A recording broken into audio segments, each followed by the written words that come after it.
여러분과 한 해를 열게 하시는 하나님께 영광을 돌려드립니다. 2023년 이제 우리 한 해를 잘 지내봅시다.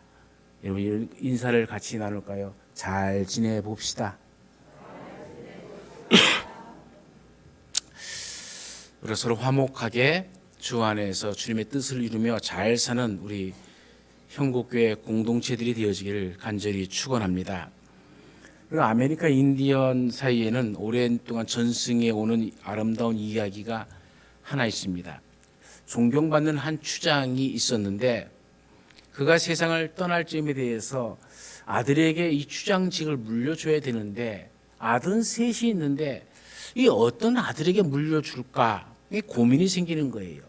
장남에게 하면 또 뭐 부지와 승계라니 뭐 이렇게 말이 많을 것도 같고, 둘째, 셋째 무엇인가 좀 찬 것 같은데도 무엇인가 좀 부족해 보이기도 하고, 그래서 고민이 많아요.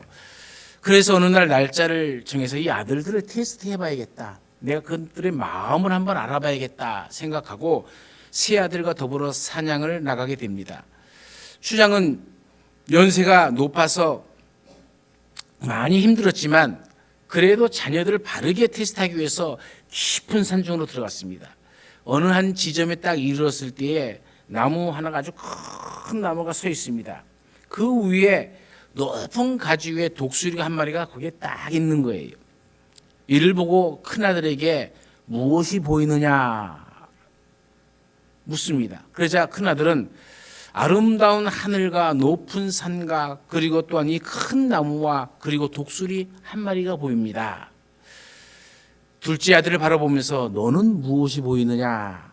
그러자 둘째 아들은 한 그루에 큰 나무가 있고 그 위에 독수리 한 마리가 있는 그것밖에 안 보이네요. 막내에게 묻습니다. 너는 무엇이 보이느냐? 그러자 막내는 아버지, 나는 독수리의 심장이 보입니다. 그러자 이 추장은 그래? 그러면 네 활을 가지고 쏴라. 막내 아들은 화살에 시유를 당겼습니다. 그리고 아버지 추장은 흡족한 얼굴로 이제부터는 네가 추장이다 하면서 막내 아들에게 추장직을 물려주었습니다. 여러분, 오늘 우리는 무엇을 보고 있습니까? 여러분이 활 시위를 당겨야 할 목표는 무엇입니까? 우리는 우리의 궁극적인 목표가 있습니다. 한번 여러분 물어볼까요? 우리의 궁극적인 목표가 뭘까요? 이 땅에서 잘 먹고 잘 사는 것? 우리의 궁극적인 목표는 이 땅에서 출세하고 잘 먹고 잘 사고 은행에 돈 많이 저금해 놓고 그것이 아니에요. 여러분과 저의 삶의 목표는 하나입니다. 하나님께 가는 거예요. 그렇지 않습니까? 누구나 다 하나님께 갑니다. 그리고 하나님에게 가는 길 안에는 약속이 있어요. 그 약속의 내용은 하나님은 우리에게 구원을 이루어 주시겠다는 것이죠. 그러나 이 하나님에게로 가는 길에는 많은 유혹과 방해물이 있습니다. 그 첫 번째 방해물이 뭡니까? 요단강이에요. 위대한 영도자 모세는 이미 세상을 떠났습니다. 요단강 물이 분하나 넘쳐나고 있습니다. 가나안 사람들이 쌓아 올린 성벽은 굉장히 높아 보입니다. 거기는 안악 자손들이 있습니다. 르우벤 지파와 갓 지파와 그리고 므낫세 지파는 이미 요단강 동편에 자기들의 분깃을 이미 허락받았습니다. 그러니까 이런 사람들은 자연히 요단강을 건너가야겠다는 의욕이 적어지는 때였습니다. 환경적으로도 시기적으로도 그 어떤 것 하나 호재는 없고 악재만 있습니다. 첩첩산중이라 그 말과 똑같은 일이 벌어지는 것이죠. 그러나 모압 땅은 이스라엘 백성에게 최종 목적지는 아닙니다. 바로 이러한 때에 하나님께서 여호수아를 향하여 명령하시죠. 그게 여호수아 1장 2절입니다. 이제 너는 이 모든 백성으로 더불어 일어나 요단을 건너라. 그리고 내가 그들에게 주는 땅으로 가라. 여러분, 요단강은 이스라엘 민족이 가나안 땅을 향해 전진하는 데 있어서 반드시 건너야만 했던 첫 번째 난관입니다. 다시 말하면 요단강은 그리스도인의 삶의 목표를 성취하는 일에 있어서 항상 앞을 가로막고 있는 난관을 뜻하는 것이죠. 그러면 이 난관을 어떻게 극복해야 합니까? 이것이 오늘 우리에게 주시는 말씀입니다. 오늘 하나님이 가르쳐 주시는 이 말씀을 통해 2023년을 맞이하는 우리도 이 난관을 이기고 하나님의 은혜를 받는 그런 복된 한 해가 되어지기를 간절히 축원합니다. 첫 번째는 여호수아의 행동입니다. 그는 부지런했습니다. 여호수아가 맨 처음 한 일이 무엇입니까? 아침에 일찍이 일어났다는 건 없죠. 아브라함도 이삭을 드릴 때 새벽에 일어났습니다. 예수님도 새벽 민명에 일어나 기도하셨습니다.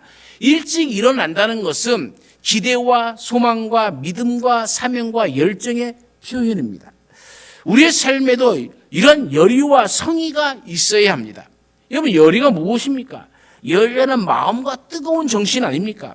불같은 뜨거운 마음으로 내게 맡겨주신 일에 열중하는 겁니다. 소극적으로, 피동적으로, 타율적으로 억지로 시켜서가 아니라 적극적으로, 능동적으로 진취적인 기상을 가지고 힘차게 일어나는 겁니다.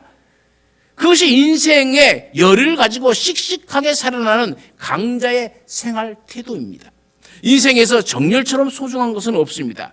인생의 대업은 모두가 정열의 소산입니다. 하나님은 일찍이 여호수아에게 백성을 이끌고 들어가 가나안 땅을 정복하라고 말씀하시면서 너희 발바닥으로 밟는 곳을 내가 다 너희에게 주었다라고 여호수아 1장 3절에 이미 선언했습니다. 하나님이 그 땅을 약속하셨지만은 약속하신 그 땅을 내 것으로 만들기 위해서는 내가 땀을 흘려야 하고 고된 훈련을 통해서 전쟁 기술을 익혀야만 하는 것이죠. 중요한 전쟁을 앞에 두고 최선을 다하려고 나서야 된다는 겁니다. 사랑하는 여러분, 우리는 부지런합니까? 이마에 땀을 흘리면서 부지런히 일하는 사회를 만들어야 됩니다. 일하는 사람이 대접을 받는 사회가 바람직한 사회죠. 과거 우리 조상들은 일하는 것을 쌍놈 취급했습니다. 일하지 않고 뒷짐 주고 하는 것을 양반 취급했습니다. 그래서 남들은 뛰는데 우리는 팔자걸음하고 엉금엉금 걸어 다녔어요. 남들은 앞서 달리는데 그 뒤만 저랑저랑 따라가는 거예요. 우리의 가정에서도 마찬가지 아닙니까? 애들을 일시키지 않고 자란 것을 자랑으로 삼았어요. 일하지 않는 것이 얼마나 부끄러운 것조차도 모르고 살았다는 얘기입니다. 여러분 보십시오. 사위를 맞을 때 장모되는 사람이 사위감에게 뭐라고 얘기합니까? 여보게, 우리 애는 대학을 졸업할 때까지 손끝에 물 한 방울 안 대고 자랐네 라고 얘기해요. 그것이 무슨 자랑으로 여겼습니다. 사실 얼마나 부끄러운 일입니까? 기독교 정신은 부지런히 일하는 정신입니다. 예수는 어릴 때부터 육신의 아버지 요셉을 도와 목수의 일을 부지런히 했습니다. 공생을 사실 때에도 내 아버지께서 일하시니 나도 일한다라고 하셨잖아요. 사도 바울도 뭐라고 얘기합니까? 일하기 싫거든 먹지도 말라라고 얘기했습니다. 이 근면의 나무에 번영의 잎이 무성하고 부강의 열매가 열린다는 사실을 우리는 기억하셔야 됩니다. 아침에 일찍이 일어나서 올 한 해는 이 말씀이 우리들의 말씀이 되어지길 간절히 축원합니다. 부지런합시다. 열정을 가지고 일합시다. 그래서 하나님 우리에게 언약한 그 모든 것을 우리가 내 것을 삼으며 승리하시는 한 해가 되어지기를 간절히 축원합니다. 두 번째로는 하나님의 인도를 받아야 됩니다. 요단강을 건너자면 제사장을 따르라라고 얘기합니다. 3장 3절 말씀에 제사장들이 너희 하나님 여호와의 언약궤 매는 곳을 보거든 너희 곳을 떠나서 그 뒤를 따르라라고 얘기합니다. 제사장을 따르라. 오늘 이 시대의 말로 적용하면은 예수 그리스도의 생애를 뒤따라 살아라. 그 말이죠. 예수 그리스도의 생애는 십자가의 삶입니다. 십자가의 삶을 사는 예수님은 바른 인격자, 온전한 인격이었습니다. 그런 고로 참 그리스도인이 된다고 하는 말은 사람다운 사람이 되었다는 얘기입니다. 사람다운 사람은 예수 그리스도의 지, 그리고 감정, 그리고 의지, 이 지정의 그대로 담는 것이 십자가의 삶을 살아가는 방법이죠.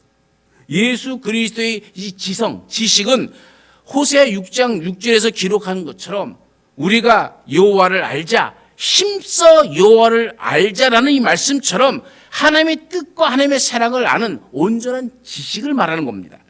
또 예수 그리스도의 감성은 그야말로 성령이 주는 감동으로 하나님을 위하여 자기를 온전히 헌신하는 그 기쁨을 누리는 감성이었습니다.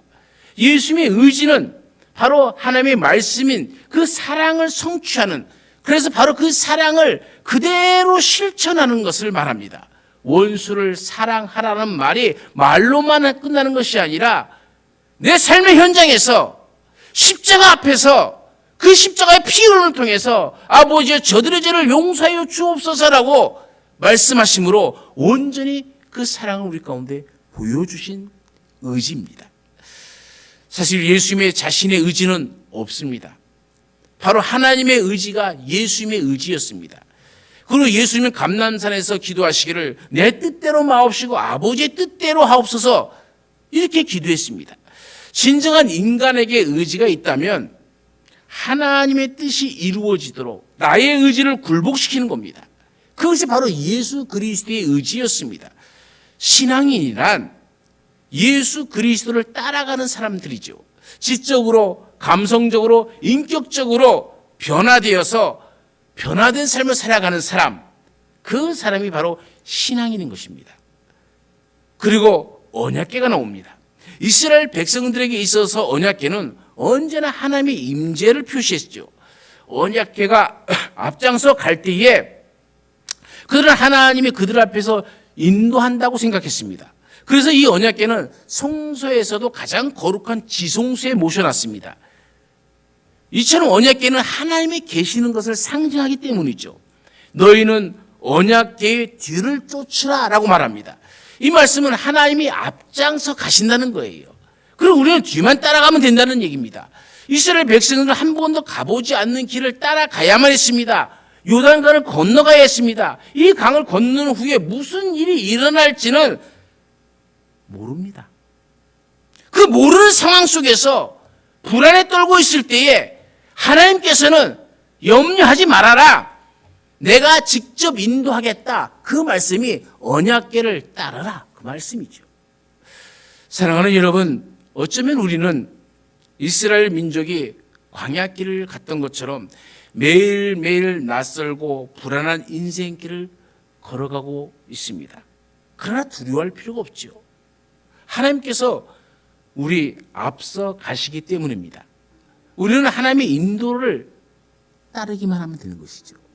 하나님은 우리가 우리의 필요를 느끼는 것보다 훨씬 더 정확하게 우리의 형편을 잘 아십니다.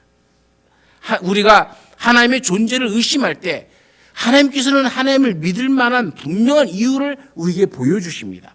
우리가 마땅히 행할 의무 앞에서 주저할 때에 하나님께서는 우리에게 새 용기와 담력과 결단을 주십니다.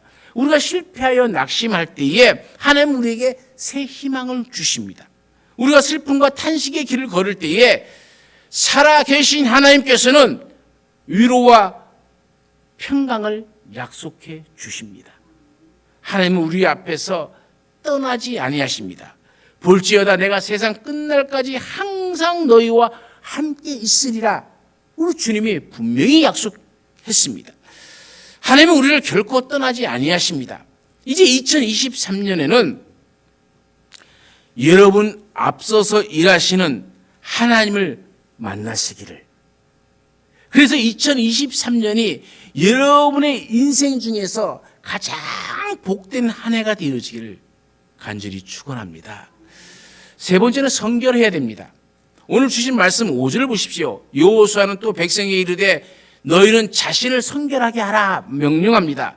왜 하나님은 이 말씀을 주십니까?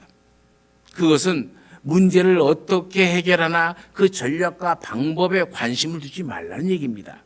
더 중요한 것이 있다는 거예요. 그것은 바로 너의 삶이 거룩한가? 네가 내 마음에 합당한 사람이 되었는가? 내가 너를 쓸만한가? 스스로 생각해 보라. 그 말씀이죠.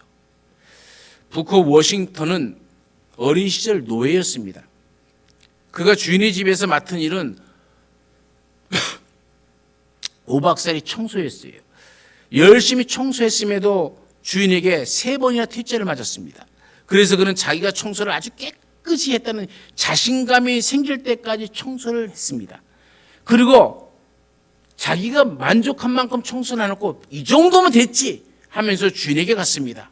그런데 주인은 또 불합격을 내렸어요. 그 이유는 유리창을 닦지 않았기 때문입니다. 유리창을 닦지 않고 유리창이 더러워지니까는 그 빛을 통해서 모든 것이 더럽게 보이기 시작한 거죠. 아무리 깨끗해도 유리창을 닦지 않으니까 이것이 너무나도 청소 안 한 모습이 되는 것을 깨닫고 나서 이 워싱턴은 유리창을 깨끗이 닦았습니다. 그리고 주인에게 이제 와 보십시오. 주인은 그것을 보고 나서 참으로 청소 정말 잘했구나. 깨끗하게 잘했네. 칭찬했다고 합니다. 그래서 워싱턴은 그의 일기장에서 이렇게 썼습니다. 창문을 닦읍시다. 창문을 닦읍시다. 창문을 닦으면 미래도 보이고 현재도 밝아지는 그 창문을 닦읍시다. 이것이 워싱턴의 구호입니다. 그래서 그는 미국의 대통령까지 된 사람이 있죠. 우리도 우리의 마음의 창을 닦아야 됩니다. 스스로 성결케 해야 합니다. 그러면 우리의 심령이 밝아지고 새로운 미래가 우리 가운데 환하게 열릴 줄로 믿습니다. 그 약속의 땅을 유업으로 받을 수 있게 될 것입니다. 이제 2023년에는 날마다 우리의 마음을 성결하게 닦아서 하나님이 언제든지 사용하실 수 있는 그런 복된 삶이 되어주시기를 간절히 축원합니다. 마지막 4번째는 요단에 들어서야 합니다. 하나님은 너희가 요단 강가에 가면 강이 갈라질 것이다. 그 다음에 건너라. 이렇게 말씀하지 않으셨습니다.